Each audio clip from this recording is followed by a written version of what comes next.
Military furnished the money, they furnished the design and the mission requirements. 400 Sikorsky helicopters were produced before the end of the war. They were widely tested for a variety of military and naval tasks. But they were slow, they could carry only small loads, and they had no significant effect on the conduct of the war. A small number did, however, find their way into combat zones. In the Far East, British troops were fighting to reopen the Burma Road. They had American air support. A light aircraft crashed behind Japanese lines, stranding the pilot and 3 soldiers. American helicopters were stationed in India. One of the pilots was Lieutenant Carter Harmon. I remember being alarmed and somewhat unhappy about the idea of flying for 600 miles into the middle of Burma in order to pick up a plane that had gone down with an American pilot and 3 British casualties.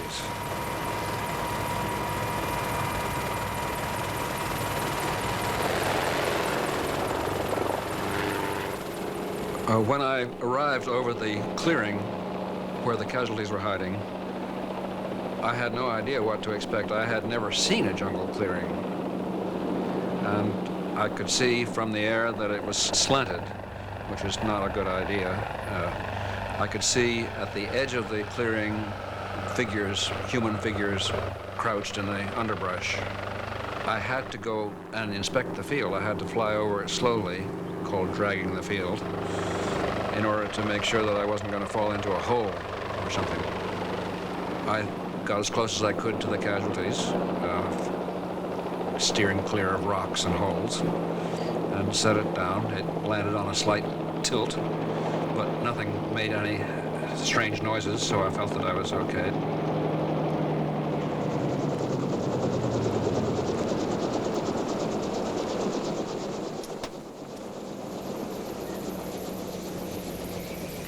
When I got the helicopter on the ground, Murphy ran out when he said, "You look like an angel."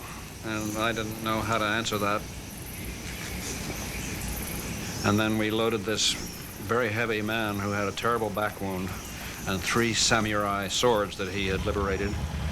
And I revved it, I over-revved it so we could jump into forward speed and took off down the hill, which was a help because he was heavy, and flew him 10 miles to a place where I could unload him. He'd be picked up by light planes and eventually back to India. If I hadn't gone in with the helicopter, they probably, at least 2 of them would have just simply died there. Sikorsky's prophecy that the helicopter could do things no other aircraft could do had been fulfilled. Sikorsky was the first, but not the only designer experimenting with vertical flight in America. Arthur Young had been building model helicopters since before the war. With backing from the Bell Aircraft Company, he developed his simpler twin-bladed rotor system, incorporating a stabilizing bar to govern the rotor angle.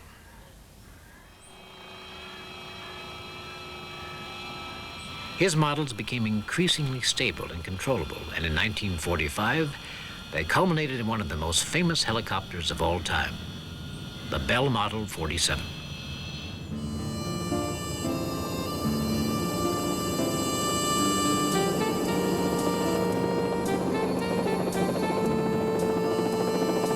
The Bell 47, with its familiar bubble nose and the distinctive sound of its rotor blades, became one of the great lifesavers of the war in Korea.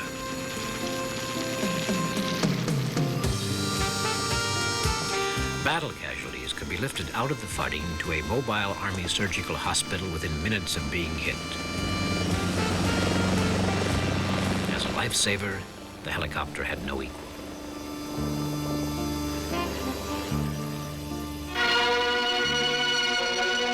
On passage from Swatow to Singapore, this Norwegian liner ran aground, a dangerous situation for the passengers. But a helicopter from the American 7th Fleet came to the rescue. It was a case of women and children first, as American sailors who boarded the liner sent the Chinese aloft to the hovering helicopter. In the 1950s, helicopters appeared in many shapes and sizes. And with the advent of the jet engine and the extra power it gave, helicopters grew bigger and bigger. The XH-17 is powered by two modified turbojet engines. Her rotor blades are 120 feet from tip to tip. This mighty aircraft is the forerunner of cargo-carrying helicopters for the American Army.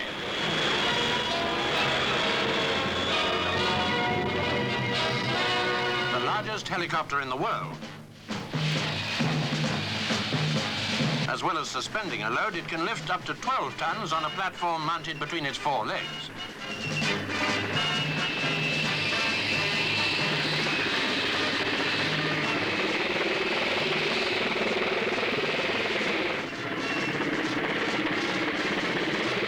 The Sky Crane performs again, this time for the electrical transmission line industry. The nation's vast network of transmission lines is being constantly expanded with the demand for increased electrical power.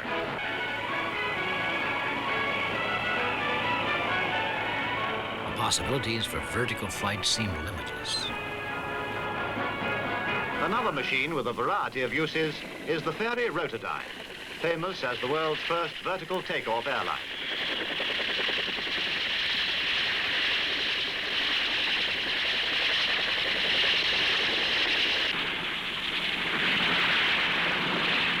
The production version will carry 65 passengers.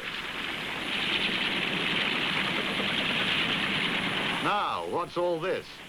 A cabin full of nurses gives a vivid example of the capacity of this remarkable machine.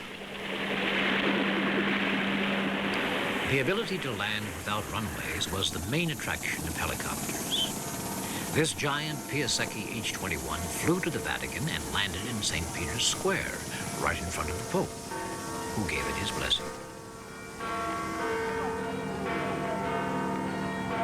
But helicopters were expensive and inefficient. In America, Pan American started a helicopter service from the roof of its headquarters in downtown Manhattan. But the promising future which many people saw in helicopters remained unfulfilled. Whatever peaceful jobs were found for it, the helicopter's main task was always as an instrument of war.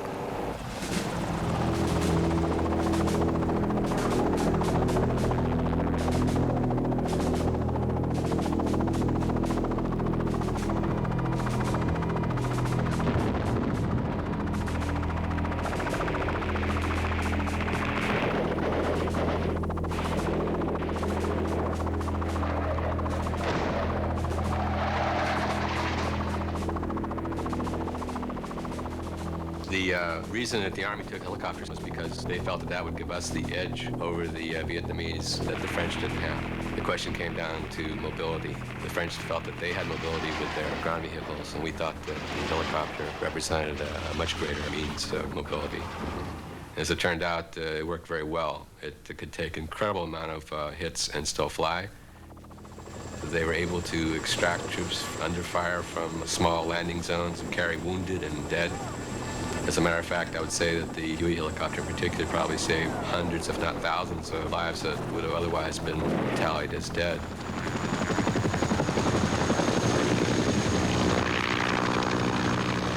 The helicopter was the sound that the grunts hated the most and loved the most. It usually meant that it was either going to be carrying them into trouble or coming to pick them up or bring them food, but it was everywhere.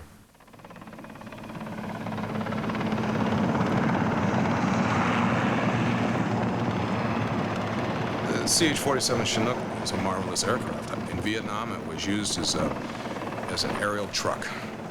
It was used as an assault aircraft as well, and it's had as many as 120 inside of the Chinook. The easiest way for us to transport material is external load means anything that we could put in a net and resupply the troops. That was the mission, primarily beans and bullets, etc., water and fuel. What we did a lot is extract downed aircraft. This was done almost on a daily basis, where we'd find ourselves going in and picking up aircraft that had been very hastily abandoned, and then we got back in and hastily had a crew that rigged them, and we could come in and snatch these aircraft and get out of there. In many cases, we'd be taking fire while we were doing this particular mission.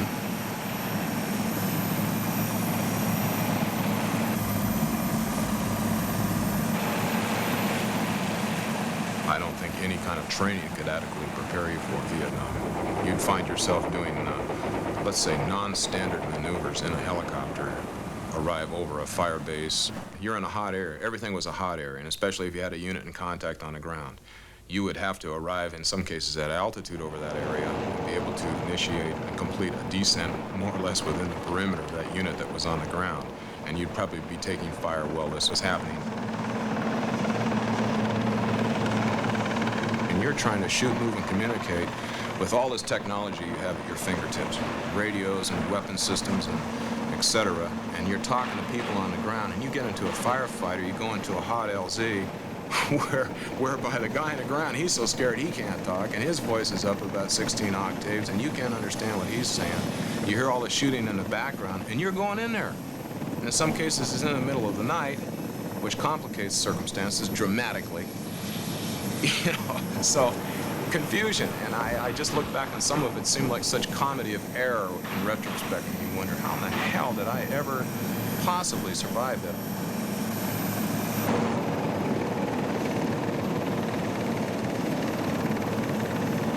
One of the things about the job of flying a helicopter into a landing zone was that it was probably the most precarious job in the world that I can imagine. You were locked into this formation, and on the approach, if you received fire, you were not allowed to break away from the formation.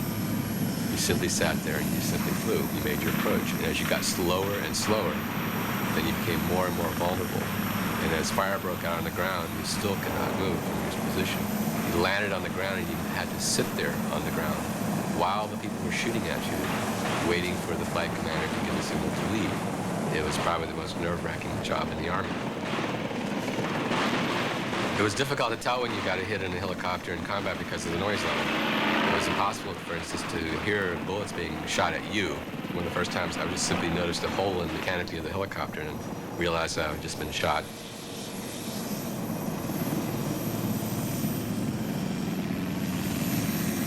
Going through the treetops, the idea was to keep the fuselage as low as possible. That means among the treetops. I've had crew chiefs get slapped in the face by branches and so forth.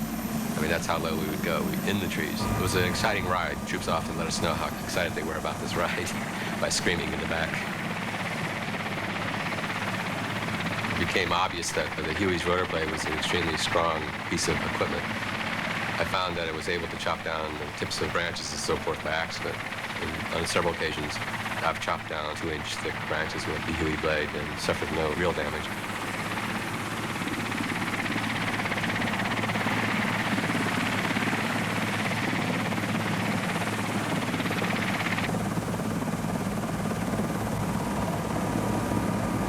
We weren't equipped to fly formation at night. We had no special equipment, and we found the best technique was to fly so close that we could actually see the glowing instrument panel of the pilot we were flying on. The panel itself then would give us our reference by its layout in space. And on a pitch black night, that was the only reference we had. If we dropped too far back, we'd lose sight of the guy we were flying on, which is a hell of a situation because then you don't know where to go. So we flew as tight as possible, watching his instrument panel.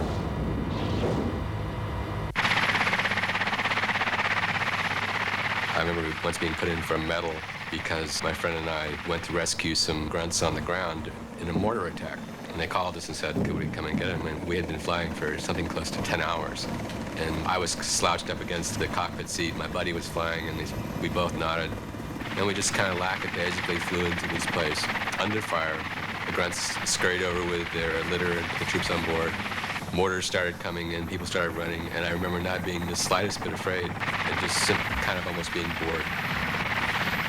And then taking off, flying over a machine gun nest, taking hits, and coming back, and it was almost like a dream.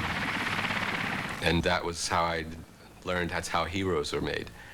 You know, it's just I don't give a damn, you know, and then you just did it. Away from the battlefield in California, the age-old vision of a world in which helicopters would provide a means of commuting by air for the common man sometimes seems tantalizingly close. Frank Robinson's R-22, produced in Los Angeles, is bringing that world a little closer. Like many milestones in the progress of aviation, it was the dream of one man, I guess the dream was to design and develop a light helicopter that could be used by a very large segment of the population. I believe that eventually man will travel in the fastest way possible from one point to another point, and that, of course, would be in a straight line. The only vehicle we have today that can actually do that is the helicopter. It can take off from one point, travel directly to another point, and it can do so completely independent. It doesn't matter whether there's a crowded freeway or a body of water. The helicopter, of course, can travel directly over it. It requires no improvements on the surface to be able to transit over a given area. Clear.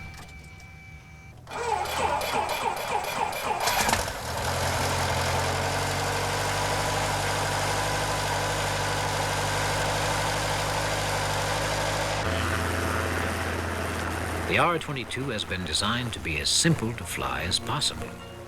But in the hands of its creator, it can put on a stunning display of maneuverability under perfect control.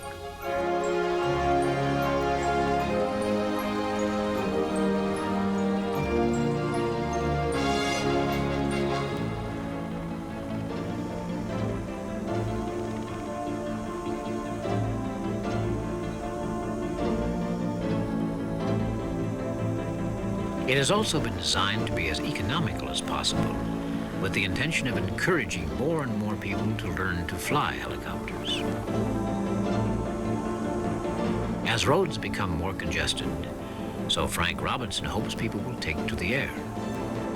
Actual operating cost of the R-22 compared to an expensive automobile is really very similar. It burns really about the same amount of gasoline per mile as a expensive or fairly heavy car would burn.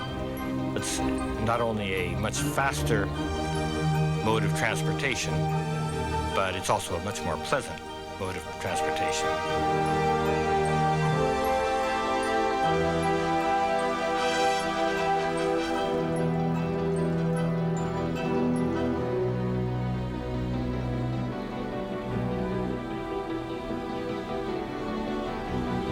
It does take longer to learn to fly a helicopter than it does to learn to fly a light airplane, and certainly to drive a car. But once you learn it, it becomes very natural, very relaxing, and requires very little effort. Landing on the top of a high building is not at all difficult. The technique is a little bit different than when you're landing on the ground, and the key to it is to concentrate on the heliport on the top of the building, and you just fly directly to it. You don't look down the edge of the building or down the sides of it. You just concentrate on the heliport itself, and it's really no different than landing on that same heliport on the ground. Many people still believe that if the engine were to fail in a helicopter, the helicopter would literally fall out of the sky and drop right down on whoever was below.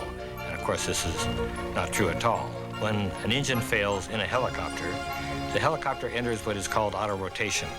And this is a glide, not unlike the glide of an airplane. The main difference is that when a helicopter is gliding down, the pilot has very, very good control of the machine. And he can pick a spot and end up not even damaging the machine. I can think of many examples where an individual could actually commute or travel with the light helicopter less expensively and certainly much faster than he could with an automobile.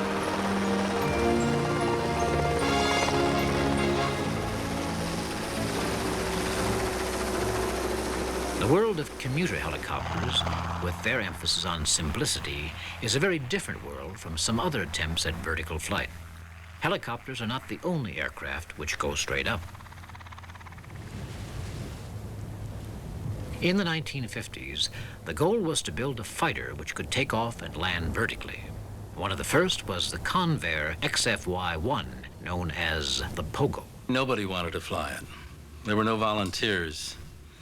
But the more I learned about the airplane, the more I thought it was a successful concept and could be worked out. In retrospect, I guess it was quite dangerous. But it was a developmental power plant, it was a developmental airplane, a developmental concept, and pretty hard to tie all those together without having a lot of risk. We're going to depart from the conventional procedure. Excuse me, I have to go.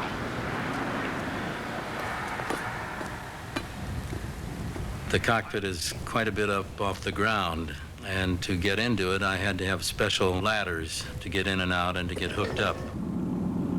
It had a single jet engine driving two propellers in opposite directions. This prevented the engine from turning the aircraft. The day came for the first flight. That was a pretty tense moment because there were a lot of people, around 3,000 people from Washington and around, and we really had an untried airplane at that point as far as transitional flight is concerned. I guess you just pushed to go, so to speak. It just came up like you were on skis rising up out of water. Just beautiful transition.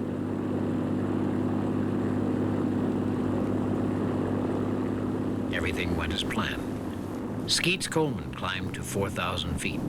In level flight, the Pogo flew more or less like a conventional aircraft.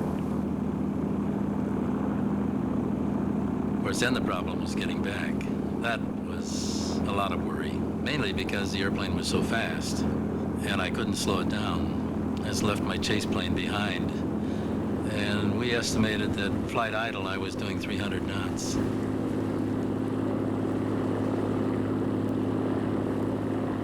When I was at 100 knots, I was committed. Pulled it up, pulled back the power, and said, here we go. Just as I get to the vertical, I add power and hope I'm not still soaring. At that point, I have to look over my shoulder and quit looking at the flight instruments. From now on, I'm doing nothing but looking over my shoulder at the ground below.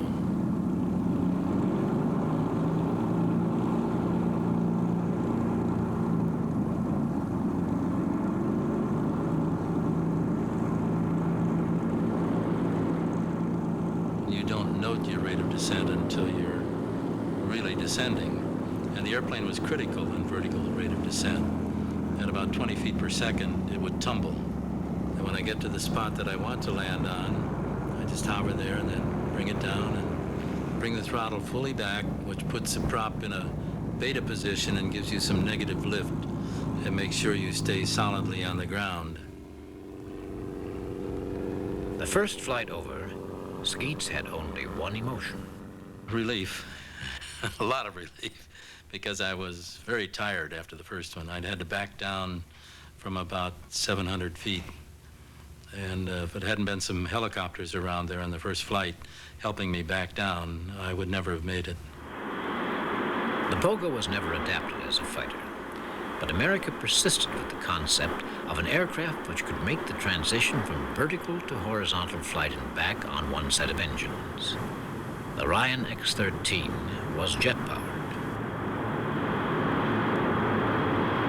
Once again, it required great skill and concentration on the part of the pilot, particularly on landing, which was made against a specially prepared tower.